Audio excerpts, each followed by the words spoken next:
Assalamualaikum dulur, kali ini kita akan mempelajari perihal pendudukan Jepang di Indonesia.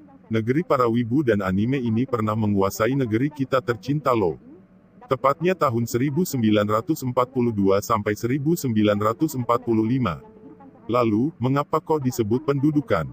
Dan bukan penjajahan? Waktu itu Jepang memang lagi pengen-pengennya menguasai wilayah Asia, mereka ingin menaklukkan negara Asia di sekitar negaranya untuk takluk di bawah bendera Jepang.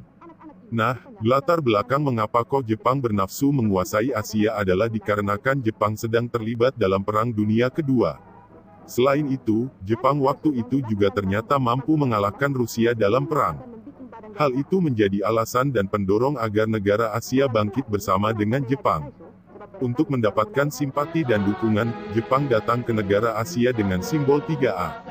Jadi, mereka seolah-olah menjadi penyelamat dan penolong bagi negara Asia. Jepang juga mengatakan bahwa mereka adalah saudara tua negara Asia yang akan menyelamatkan mereka dari penjajahan bangsa Eropa. Ambekan dulu.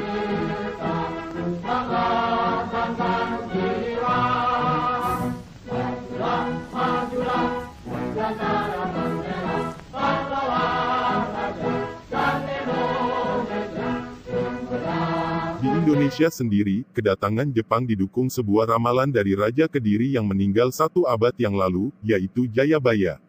Beliau menyebutkan bahwa nanti akan ada orang kuning yang akan membebaskan rakyat dari penjajahan. Ramalan itu diyakini menunjuk ke kedatangan Jepang. Oleh karena itu, banyak juga warga dan tokoh nasional yang mendukung Jepang. Sebelum nanti tiba-tiba Jepang menunjukkan wajahnya yang asli.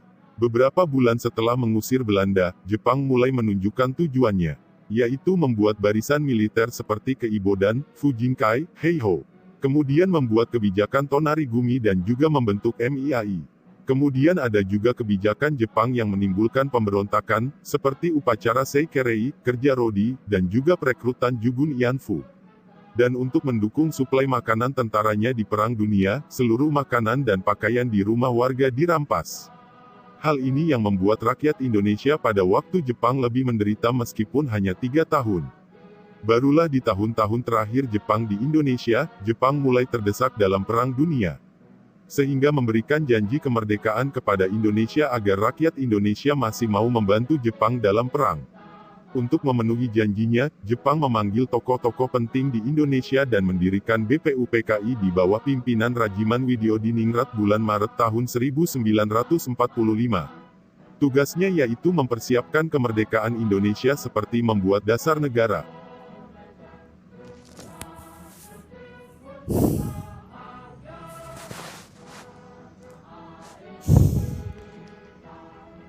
Nah, begitulah sedikit tentang pendudukan Jepang di Indonesia. Berkaca dari situ, kita bisa memetik pelajaran bahwa untuk sukses dan bahagia, janganlah kita menaruh harapan dari orang lain. Jangan kita berharap dengan sesuatu yang berhubungan dengan orang lain. Karena bahagia itu dari diri sendiri. Semongko.